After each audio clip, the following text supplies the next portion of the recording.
तुझे देखा तो ये जाना सनम, लड़की बड़ी अनजानी है, सपना है सच है। 90 के दशक का वो सुनहरा और जादुई दौर जब फिल्में स्क्रिप्ट या हीरो हीरोइन के नाम से नहीं बल्कि म्यूजिक के दम पर हिट हुआ करती थीं। बहुत प्यार करते हैं तुमको सनम, तुम्हें प्यार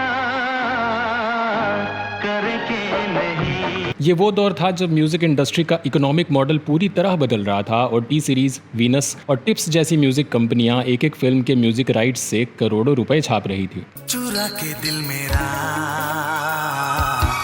गोरिया चली, ये काली काली आँखें, ये गोरे गोरे गाल। इस दौर के संगीतकारों की धुनों में एक ऐसा नशा था जिसने पूरे हिंदुस्तान को अपना आशिक बना लिया था। मुझे नींद न आए, मुझे चैन न आए, कोई जाए जरा ढूंढ के लाए, न जाने का रास्ते से जा रहा था, मैं तो भेलपुरी खा। लेकिन क्या आप जानते हैं कि 90s में एक म्यूजिक डायरेक्टर की जोड़ी इतनी पावरफुल हो गई थी कि उन्होंने प्रोड्यूसर्स के सामने शर्त रख दी थी कि फिल्म के पोस्टर पर उनका नाम हीरो के नाम के बराबर होना चाहिए। आए हो मेरी जिंदगी में तुम बहार बनके, दो दिल मिल रहे हैं मगर। क्या आप यकीन करेंगे कि जिस संगीतकार जोड़ी ने भारत को DDLJ और कुछ कुछ होता है का अमर रोमांस दिया, वो सगे भाई रॉयल्टी और ईगो की जंग में एक दूसरे के ऐसे विरोधी बन गए कि उनकी राहें हमेशा के लिए जुदा हो गईं। आँखों से तूने ये क्या कह दिया, दिल ये दीवाना धड़का रहा सनम, होंगे जुदा। और क्या आप मानेंगे कि 90s के सबसे बड़े म्यूजिकल एम्पायर का अंत किसी फ्लॉप फिल्म से नहीं बल्कि अंडरवर्ल्ड की गोलियों से हुआ। जीता था जिसके लिए, जिसके लिए। नमस्कार दोस्तों, आज के वीडियो में हम 90 के दशक के उन टॉप 5 म्यूजिक डायरेक्टर्स की जर्नी की गहराई में उतरेंगे जिन्होंने इंडियन म्यूजिक इंडस्ट्री का इतिहास हमेशा के लिए बदल दिया।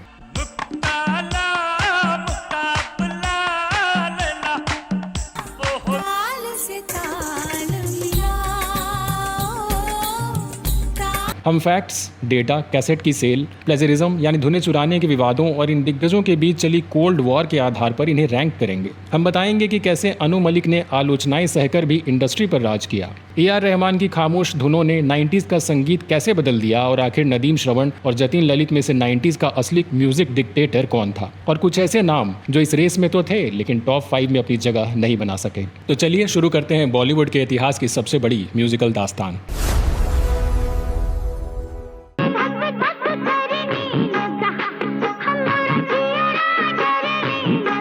हमारी इस लिस्ट में 5वें नंबर पर है वो जोड़ी जिसने असल मायनों में 90s के म्यूजिकल एरा की नींव रखी थी। जब 80 के दशक में बॉलीवुड बप्पी लाहिड़ी के डिस्को और लाउड म्यूजिक से ऊब चुका था, तब इस जोड़ी ने मेलोडी की वो वापसी कराई जिसने इंडस्ट्री का पूरा नक्शा बदल दिया। हम बात कर रहे हैं आनंद मिलिंद की।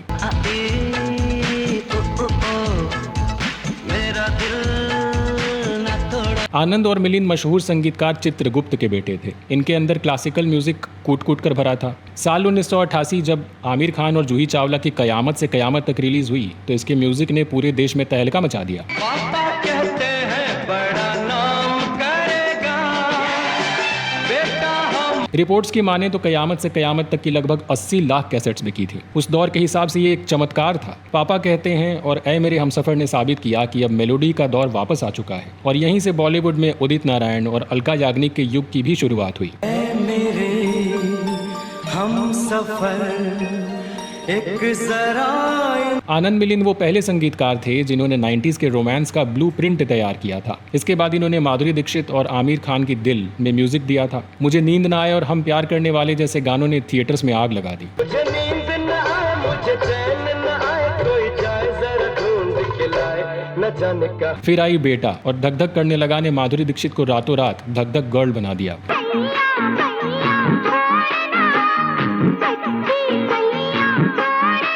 जरा इनके शुरुआती 90s के हिट्स की लिस्ट देखिए। बागी, दिल, बेटा, बोल राधा बोल, अनाड़ी, सुहाग, गोपी किशन। आनंद मिलिंद उस वक्त बॉलीवुड के सबसे डिमांडिंग म्यूजिक डायरेक्टर बन चुके थे।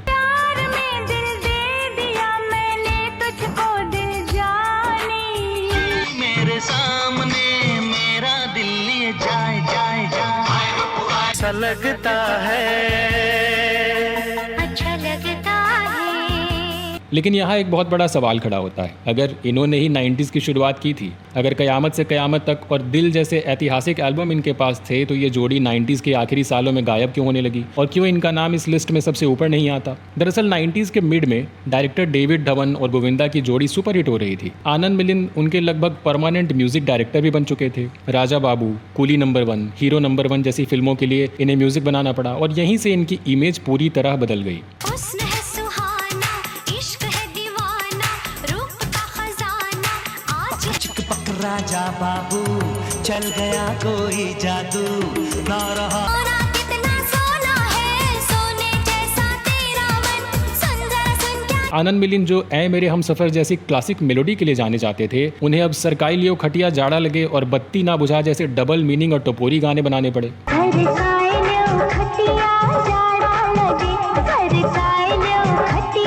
मास ऑडियंस ने इन गानों को हिट तो कराया, लेकिन आनंद मिलिंद की वो क्लासी और रोमांटिक इमेज धीरे धीरे खत्म हो गई। और दूसरी सबसे बड़ी वजह थी प्लेजरिज्म के आरोप। आनंद मिलिंद पर कई बार आरोप लगे कि इनका गाना जैसे धक धक करने लगा असल में साउथ के लेजेंड इलैया राजा के गाने का सीधा सीधा कॉपी था। ऐसे कई गानों पर आरोप लगे।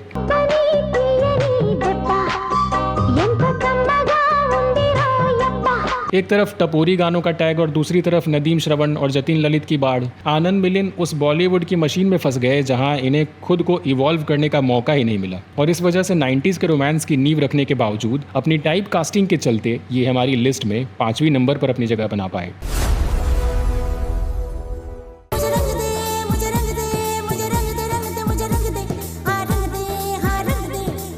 अब आते हैं नंबर 4 पर। इस नंबर पर वो संगीतकार हैं जिसने 90s के टिपिकल ढोलक, तबला और वायलिन वाले बॉलीवुड म्यूजिक को रातों रात पुराना कर दिया और इलेक्ट्रॉनिक बीट्स और एक ऐसा इंटरनेशनल साउंड डाला जो भारत ने पहले कभी नहीं सुना था। हम बात कर रहे हैं AR रहमान की। पहली बार मिले तुम पे दम ये निकले, तुम पे ये जवानी। AR रहमान कोई टिपिकल बॉलीवुड म्यूजिक डायरेक्टर नहीं थे। ये एक तूफान थे जो साउथ से आए थे, जिसने मुंबई के सभी लेजेंडरी म्यूजिक स्टूडियोज में खलबली पैदा कर दी थी। साल 1992 जब मणिरत्नम की तमिल फिल्म रोजा का हिंदी वर्जन रिलीज हुआ तो लक्ष्मीकांत प्यारेलाल और अनु मलिक जैसे दिग्गज सन्न रह गए। भले ही रोजा एक डब फिल्म थी, जा जाने मन, तू ही मेरा दिल, तुझ बिन लेकिन रोजा जाने मन और दिल है छोटा सा में जो बेस, जो क्लैरिटी और जो साउंड डिजाइन था वो मुंबई के स्टूडियोज की सोच से 20 साल आगे था। दिल है छोटा सा, छोटी सी आशा, मस्ती इसके बाद आई बॉम्बे, तू ही रे और कहना ही क्या ने साबित कर दिया कि AR रहमान म्यूजिक की भाषाओं की सीमा से परे हैं। कहना ही क्या,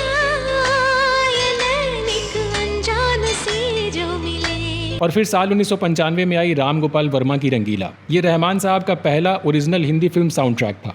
तन्हा तन्हा यहाँ पे जीना, ये कोई बात है। रंगीला के म्यूजिक ने पूरे बॉलीवुड की ग्रामर ही बदल दी। इन्होंने आशा भोसले को एक बिल्कुल नए और मॉडर्न अवतार में पेश किया था और हरिहरन, सुखविंदर सिंह, उन्नी कृष्णन और कई अलग अलग आवाजों को मुख्य धारा में जगह देकर बॉलीवुड के सिंगिंग लैंडस्केप को व्यापक बना दिया था।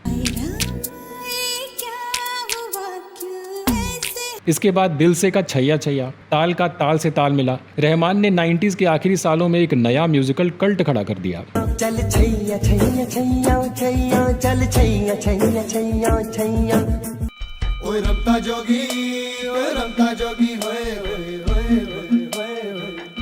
लेकिन यहाँ एक लॉजिकल सवाल भी उठता है, अगर AR रहमान इतने ही बड़े लेजेंड हैं, अगर इन्होंने इंडियन म्यूजिक की ग्रामर बदल दी, तो आखिर इस लिस्ट में ये चौथे नंबर पर क्यों है, 1 पर क्यों नहीं? यहाँ हमें इमोशंस को साइड में रख के 90s के बॉलीवुड के इकोनॉमिक और वॉल्यूम डेटा को समझना होगा। AR रहमान की क्वालिटी नंबर 1 थी, इसमें कोई शक नहीं है, लेकिन 90 के दशक में रहमान का मुख्य फोकस साउथ इंडियन सिनेमा था। हिंदी में ये सिलेक्टिव फिल्में ही कर रहे थे। 90s के बॉलीवुड में जहाँ अनु मलिक, नदीम श्रवण और जतिन ललित एक साल में 10 या 15 फिल्में कर रहे थे और हर गली नुक्कड़ के पान वाले से लेकर बस स्टैंड तक उनके गानों की कैसेट्स बिक रही थी, वहाँ हिंदी बेल्ट में रहमान का वॉल्यूम उतना ज्यादा नहीं था। ये हंसी वादियाँ, ये खुला आसमां, आ गए हम कहाँ। AR रहमान एक क्लास थे, लेकिन 90s के हिंदी हार्टलैंड का जो मास हिस्टेरिया था, जो आशिकी या DDLJ वाला क्रेज था, वो टॉप 3 का ही था। रहमान ने 90s के अंत में बॉलीवुड पर कब्जा जमाना शुरू किया था, जिसका पूरा असर 2000 के दशक में लगान, स्वदेश, रंग दे बसंती और गुरु जैसी फिल्मों में जाकर दिखा। लेकिन 90s के स्पेसिफिक दशक के बॉलीवुड वॉल्यूम के पैरामीटर पर ये एक डिसरप्टर थे, कॉमर्शियल डिक्टेटर नहीं। इसलिए अपनी जीनियस क्वालिटी के साथ ये नंबर 4 पर आते हैं।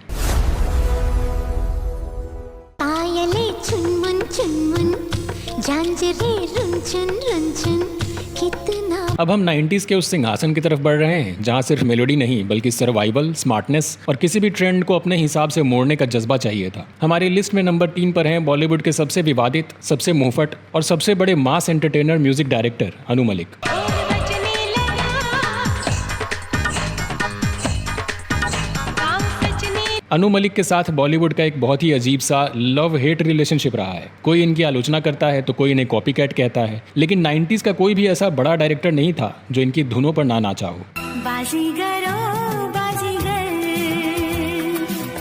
बाजीगर में साल 1993 शाहरुख खान की बाजीगर। इस फिल्म ने सिर्फ शाहरुख खान को ही स्टार नहीं बनाया बल्कि अनु मलिक को भी म्यूजिक इंडस्ट्री के टॉप पर ला खड़ा किया। ये काली काली आंखें,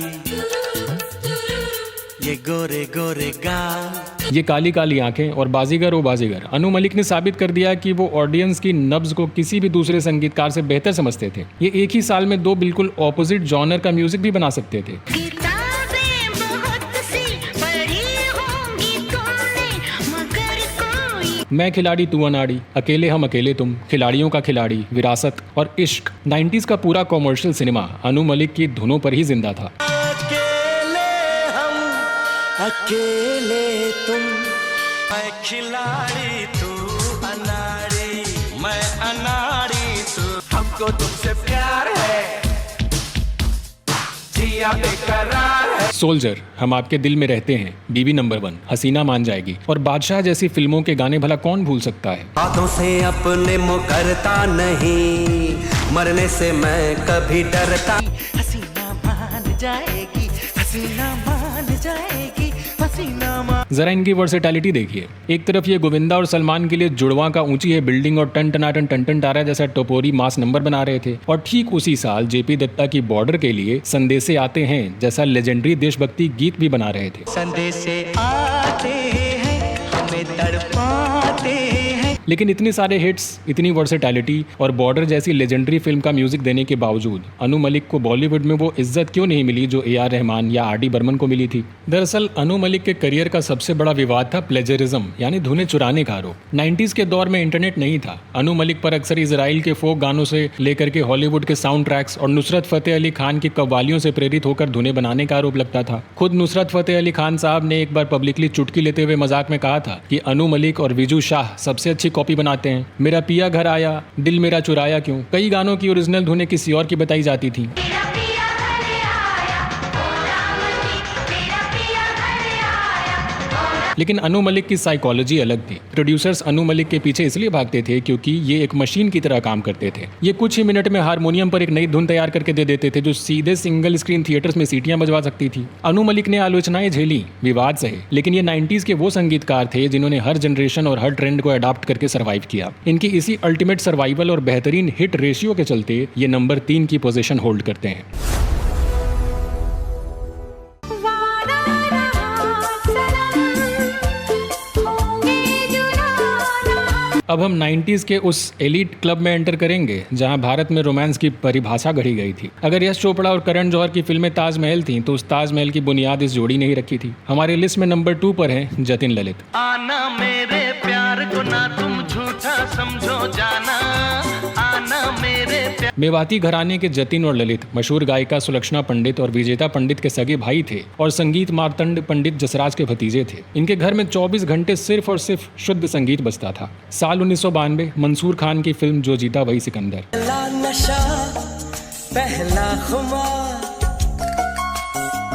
नया प्यार। पहला नशा ये गाना नहीं था, ये 90s के हर आशिक का नेशनल एंथम था। इस गाने में जिस तरह से अकॉस्टिक गिटार और पियानो का इस्तेमाल हुआ, उसने इंडियन सिनेमा को जो मेलोडी दी वो इतनी प्योर और ऑथेंटिक थी कि यश चोपड़ा ने इन्हें अपनी सबसे एम्बिशियस फिल्म के लिए पहले ही साइन कर लिया। साल 1995 दिल वाले दुल्हनिया ले जाएंगे। तुझे देखा तो ये जाना सनम।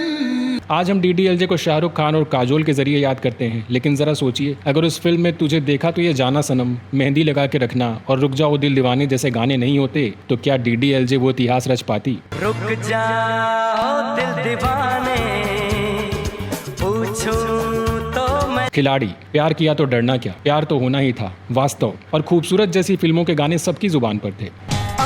जाने जाना ढूंढे तुझे दीवाना, सपनों में। आज है सगाई सुन लड़की के भाई जरा जतिन ललित 90s के रोमांस के आर्किटेक्ट थे। यस बॉस, खामोशी, सरफरोश, गुलाम और कुछ कुछ होता है जैसे मास्टरपीस इनके संगीत के बिना बेजान थे। मैं कोई ऐसा गीत गाऊं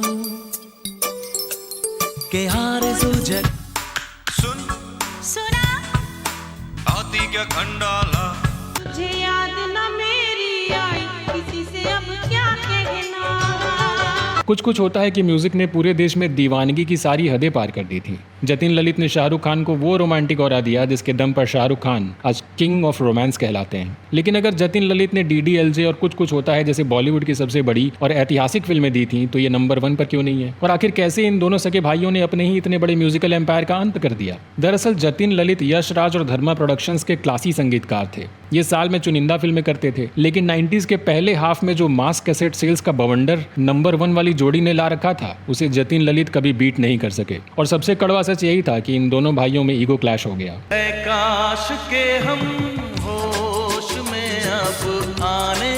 जहां नंबर 1 वाली जोड़ी को एक एक फिल्म के लिए लाखों करोड़ों रुपए मिल रहे थे, वहीं जतिन ललित हमेशा शिकायत करते थे कि यश राज बैनर इन्हें इनके टैलेंट के हिसाब से पैसे नहीं देते थे। लेकिन असली बर्बादी पैसों की वजह से नहीं थी, बल्कि दोनों भाइयों के बीच की दरार की वजह से थी। जतिन और ललित के बीच क्रिएटिव और पर्सनल ईगो इस कदर टकराने लगे कि दोनों के बीच अनबन शुरू हो गई। साल 2006 में आई फिल्म फना इन दोनों भाइयों के साथ में आखिरी फिल्म थी। तेरे हाथ में तेरा हाथ हो सारी। जिस जोड़ी ने दुनिया को प्यार करना सिखाया, उनकी बीच की दूरियां इस कदर बढ़ गईं कि इन्होंने अपनी जोड़ी ही तोड़ दी। और जोड़ी टूटने के बाद इन दोनों का सुनहरा करियर भी लगभग खत्म हो गया।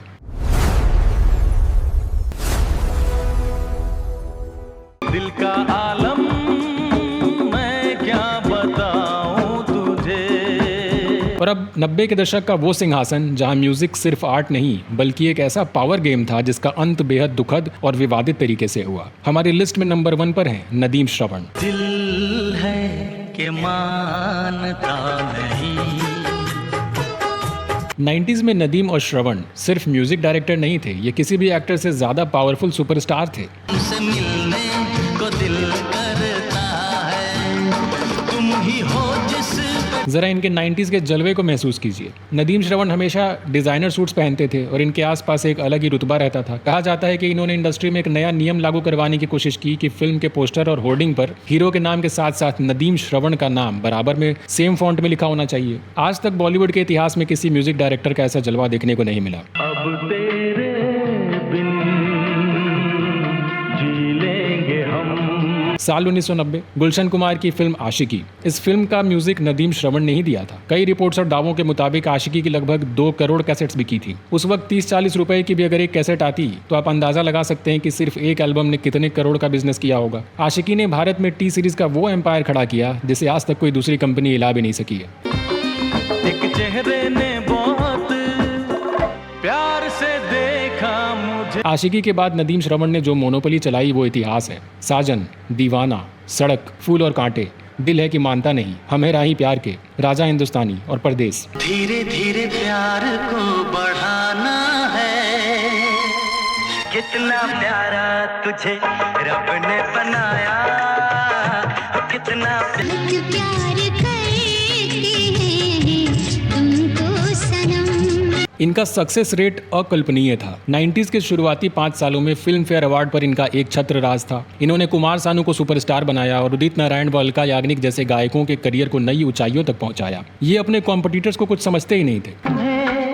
अपना बनाने की कसम। लेकिन जो जोड़ी बॉलीवुड पर राज कर रही थी, जिसका म्यूजिक करोड़ों घरों में बज रहा था, उसका अंत इतनी जल्दी कैसे हो गया? जिए तो जिए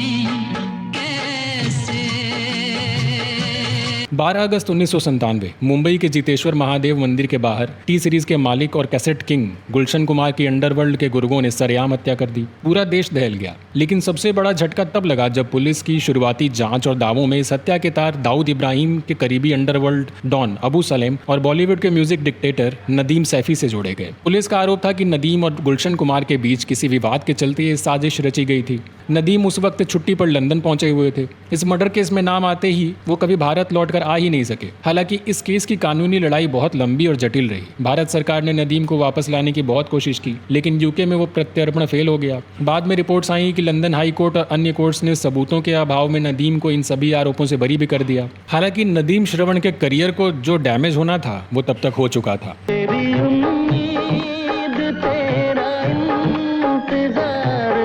गुलशन कुमार मर्डर केस के बाद प्रोड्यूसर्स ने नदीम श्रवण से दूरी बना ली। इन्होंने बाद में अलग अलग रहते हुए ही धड़कन और राज जैसी फिल्मों का म्यूजिक कंपोज किया और वो सुपरहिट भी हुए, लेकिन 90s की वो तानाशाही हमेशा के लिए खत्म हो चुकी थी। बाद में श्रवण भी अलग हो गए और साल 2021 में कोरोना के चलते उनका निधन भी हो गया। दूल्हे का सेहरा सुहाना लगता है, दुल्हन का तो। दोस्तों, नदीम श्रवण का एम्पायर किसी खराब म्यूजिक या फ्लॉप फिल्म की वजह से नहीं गिरा, बल्कि इनकी जोड़ी अंडरवर्ल्ड के काले कारनामों की भेंट चढ़ गई। लेकिन अगर हम सिर्फ 90s की कैसेट सेल्स, इकोनॉमिक पावर और मास हिस्टीरिया की बात करें तो नदीम श्रवण 90s के अनडिस्प्यूटेड नंबर 1 म्यूजिक डायरेक्टर्स हैं।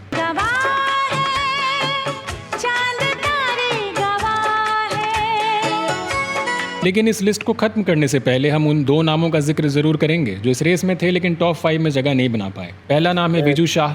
तू चीज बड़ी है मस्त मस्त, तू चीज बड़ी है मस्त। मोहरा और गुप्त जैसी फिल्मों में विजू शाह ने सिंथेसाइजर और इलेक्ट्रॉनिक बीट्स का वो जादू चलाया जो आज भी क्लब्स में बजता है। नुसरत साहब ने अनु मलिक के साथ इनका नाम मजाक में जरूर जोड़ा था, लेकिन विजू शाह का म्यूजिक 90s की प्योर मेलोडी वेव से थोड़ा अलग और नीच था और इनका वॉल्यूम टॉप 5 जितना नहीं था।